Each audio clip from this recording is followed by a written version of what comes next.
Amin, amin, amin. Lho dongane wong kaji iki kan ya makbul to insyaallah lah itu. Nah, ini. Wa man ahzanahu amran falyaqul la haula wala quwata illa billah. Nek atine lagi susah bacalah la haula wala quwata illa billah. Atine susah mas napa? La haula wala quwata illa billah. Riyen wonten niku nggih. Jamaah niku sing dilalah dikabari king griyane niku putrane sakit. Bingung bareng bingung malah domblang. Wah, liyane do nglakoni ibadah kaji dhek gur menenge waduh kaya wong kebingungan. Dia kaget itu mendengar cerita apa itu, mungkin cerita yang agak gawat gitu apa. Sakit keras apa gimana. Kok terus domblang-domblong. Baca apa? La haula wala quwata illa billah. Jadi kalau dapat kabar yang tidak baik dari Indonesia di tanah suci membaca apa? La haula wala quwata illa billah. Nek sangune meh entek padahal urung blonjo maca napa? Astagfirullah. Ning nek diwenehi kancane maos alhamdulillah. Niki sepele lho niki perlu dijogo lho niki. La haula wala quwata illa billah. Ana apa kok kowe jelah haula wala quwata illa billah. Anu wah iki piye iki? Anakku ana berita kok Indonesia jare sing ujian ora lulus. La haula wala quwata illa billah. Ini hal-hal yang sepele-sepele tapi perlu. Itu jelas so ayatnya di surat Al-Fatih, kalau engkau menemui kesulitan, menghadapi musuh, menghadapi tantangan, zikirlah Allah dengan zikir yang banyak. Lah zikir enteng-entengan itu seperti itu tadi. Nah, ini untuk jamaah haji. Kemudian halal bihalal. Halal bihalal itu kan silaturahim itu. Di dalam kitab Jundullah itu dikatakan wasilaturrahimi miftahul wusuli ila ridwanillah. Silaturahim itu adalah kunci pokok menuju keridhaan Allah. Nah, maka silaturahmi itu penting. Nek neng Indonesia jutaan, engko nek kaji neng Mekah aja jutaan lo ya. Tidak boleh jutaan lo ya, tidak boleh. Harus silaturahim, harus menyambung tali persaudaraan. Miftahul wusuli ila ridwanillah. Nah, makanya sekarang ini alhamdulillah sudah didengung-dengungkan lewat media, lewat medsos, lewat TV, macam-macam, bahwa kita itu supaya selalu silaturahim, kemudian menghargai pendapat yang berbeda, kemudian juga kita bertoleransi kepada orang yang tidak seperti kita tetap menjaga komunikasi yang baik, muamalah fitunya masih tetap dijaga. Ini kan sekarang yang dianjurkan oleh berbagai pihak begitu. Saya kira hampir seluruh organisasi kemasyarakatan terutama Islam selalu menganjurkan supaya toleran, supaya saling menghargai pendapat ini. Nah, ini tentang perbedaan pendapat ini, karena jamaah haji itu kadang-kadang kan pembimbing satu dengan pembimbingnya ono sithik-sithik sok bedane gitu. Ning jane iki ora apa-apa, beda ngono kuwi wong duwe dasar dhewe-dhewe ora apa-apa. Ikutilah dengan yang baik saja apa yang telah dibimbingkan, kemudian ada dasarnya dilakukan dengan baik, ora usah poyok-poyokan. Dulu waktu kami haji dulu juga kadang-kadang terjadi diskusi, tapi diskusinya alhamdulillah diskusi yang baik. Beda pendapat itu kalau menurut ulama dapat dibagi menjadi tiga hal. Yang pertama apa? Beda pendapat, tapi di situ itu adalah merupakan at-tanawu fil ibadah, keanekaragaman di dalam ibadah. Jadi ada beda pendapat tapi itu memang keanekaragaman. Bukan karena tidak ada dasarnya, semuanya ada dasarnya. Itu keanekaragaman. At-tanawu fil ibadah. Keanekaragaman di dalam ibadah. Nah, contohnya ya itu tadi. Umpamanya itu kalau mengucapkan salam di dalam sholat itu loh ya. Mengucapkan salam di dalam sholat itu kan ada yang salame ke kanan kiri itu Assalamualaikum warahmatullahi wabarakatuh. Ada yang Assalamualaikum warahmatullahi wabarakatuh. Itu. Tapi juga ada yang sampai hanya Assalamualaikum warahmatullahi Assalamualaikum warahmatullahi. Loro-loro niki ana dasare kabeh. Ora kok iki golongan A, iki golongan B. Oh ya wae kae golongan A mung tuwe tekan wabarakatuh. Oh tekan warahmatullahi. Ora, kuwi kabeh loro-lorone ada dasarnya. Kalau kita lihat di kitab Muhalla itu ada hadis yang marfu itu Rasulullah membaca ke sebelah kanan dan sebelah kiri itu genep Assalamualaikum warahmatullahi wabarakatuh, ke sebelah kiri Assalamualaikum warahmatullahi wabarakatuh. Tetapi ada juga yang warahmatullahi itu dasarnya di kitab Subul Salam. Di Subul Salam itu dikatakan di sana wa kana khamsata asyara sahabatan biduni ziyada wa barakatuh. Ada 15 sahabat nek salam sampai warahmatullah tanpa wabarakatuh. Di situ dicekake loh ya, biduni wabarakatuh, orang nganggo wabarakatuh.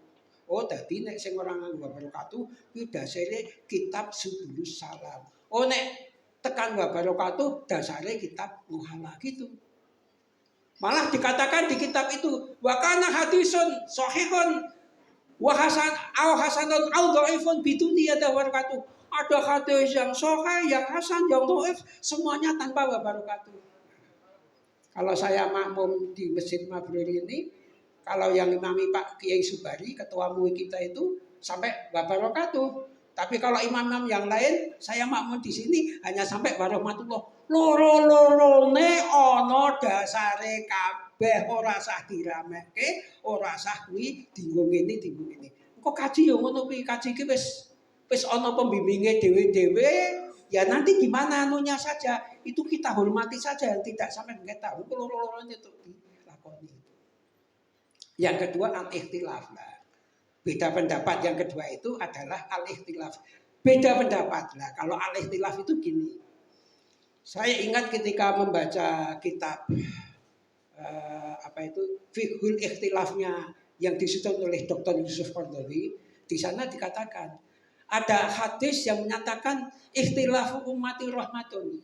Beda pendapat itu adalah sebuah rahmat. Jadi beda pendapat itu kalau nanti justru malah menimbulkan kemajuan wacana, justru bisa saling mengisi dan bisa saling menghormati, itu malah menjadikan rahmat.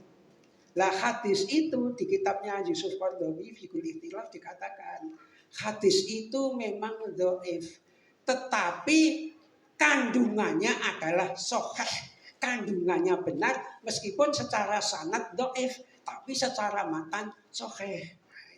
Jadi kenapa kok? Jadi saya kira ono beda-beda pendapat. Kenapa ini saya singgung di sini? Saya itu kalau membaca medsos itu lupa. Dan nek ngelokke lawan pendapat itu kejem-kejem aja ya Allah, subhanallah, astagfirullah, la haula wala quwata illa billah. Kok do nganti do kaya ngono sing ala-alaan kadang-kadang. Padahal nek wis anu rapo.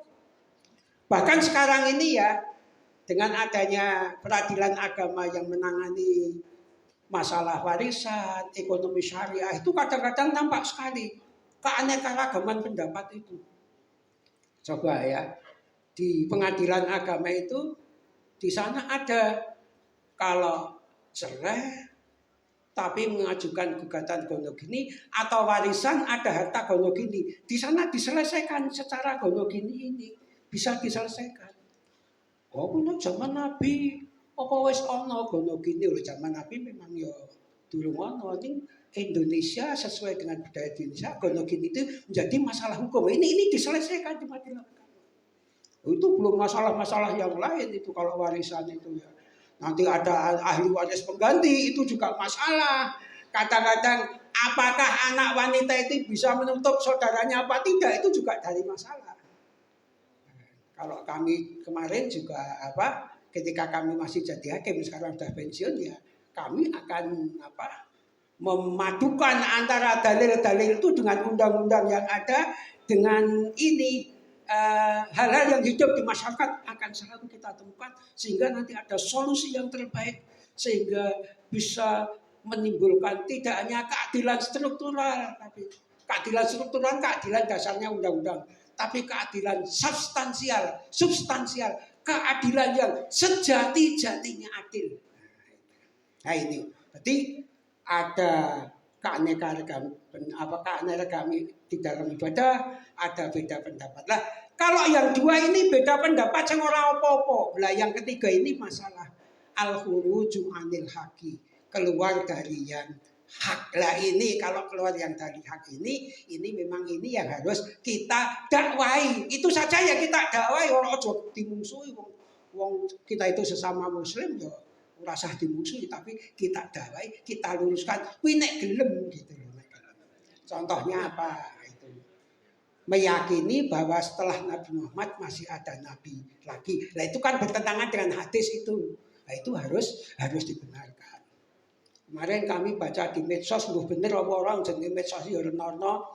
Itu katanya ada yang membolehkan merokok puasa pada siang hari lah. Iki al-khuruju anil haq apa ora? Keluar dari yang hak apa ora? Wong poso kok ngerokok itu.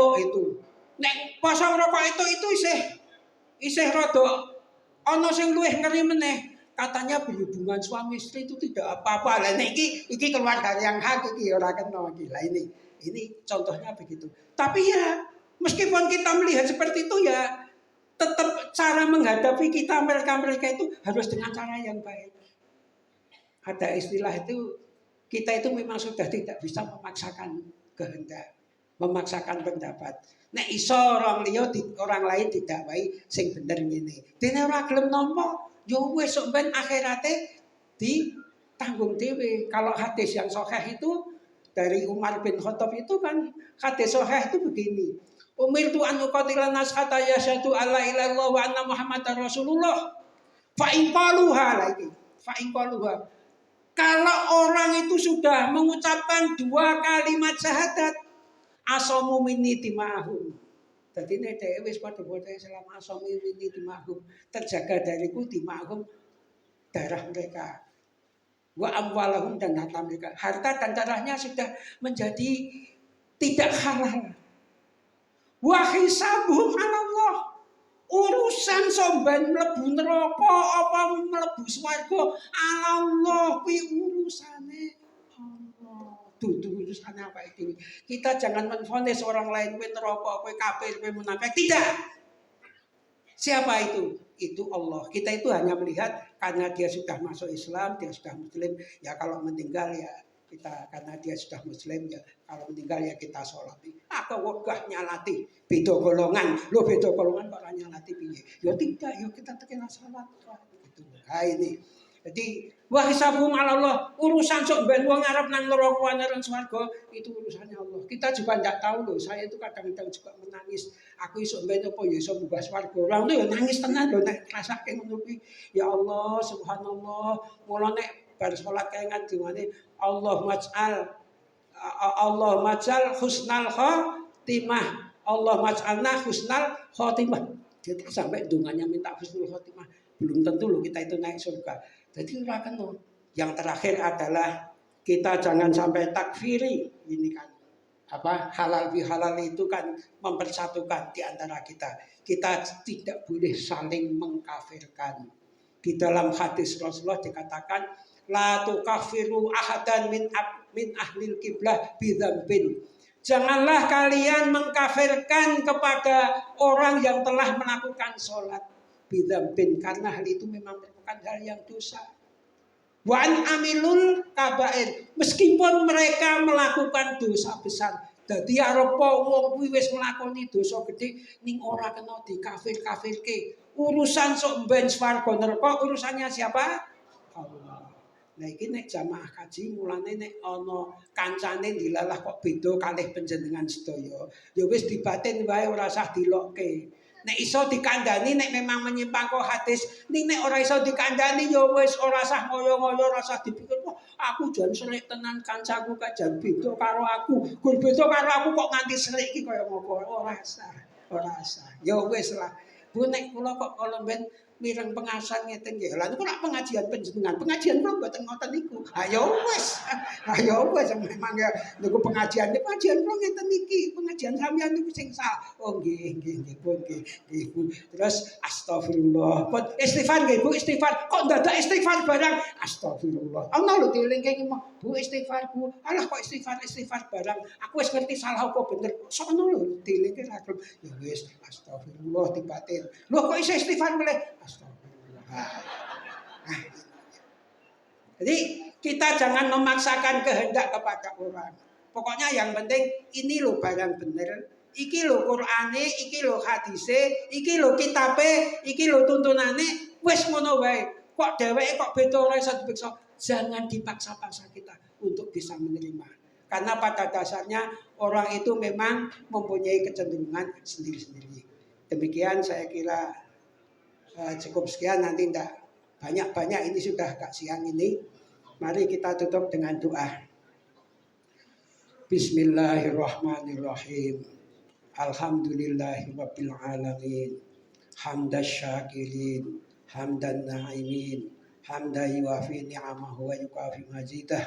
Ya Rabbana lakal hamdu kama yanbaghi li jalalikal karim wa admi sultanik. Allahumma sholli ala Muhammad sallallahu alaihi wa ala alihi wa sahbihi ajma'in. Allahumma ij'al hajjana hajjan mabrura wa dzamban maghfura wa sa'yan mashkura wa tijaratan lan tabur. Ya alima ma fis sudur ahlisna min dzulmati lan nur. Rabbana afrigh alaina sabra wa tsabbit aqdamana wansurna 'alal qaumil kafirin. Allahumma inna nas'aluka ridhoka wal jannah wa na'udzubika min sakhatika wan nar. Rabbana atina fid dunya hasanah wa fil akhirati hasanah wa qina adzabannar. Walhamdulillahirabbil alamin.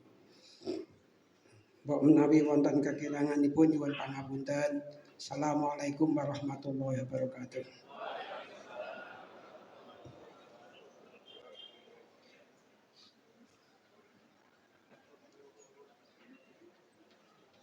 Demikian tadi tausiah dan doa oleh Al-Mukarram Kiai Haji Anwar Saleh MHum telah kita ikuti bersama.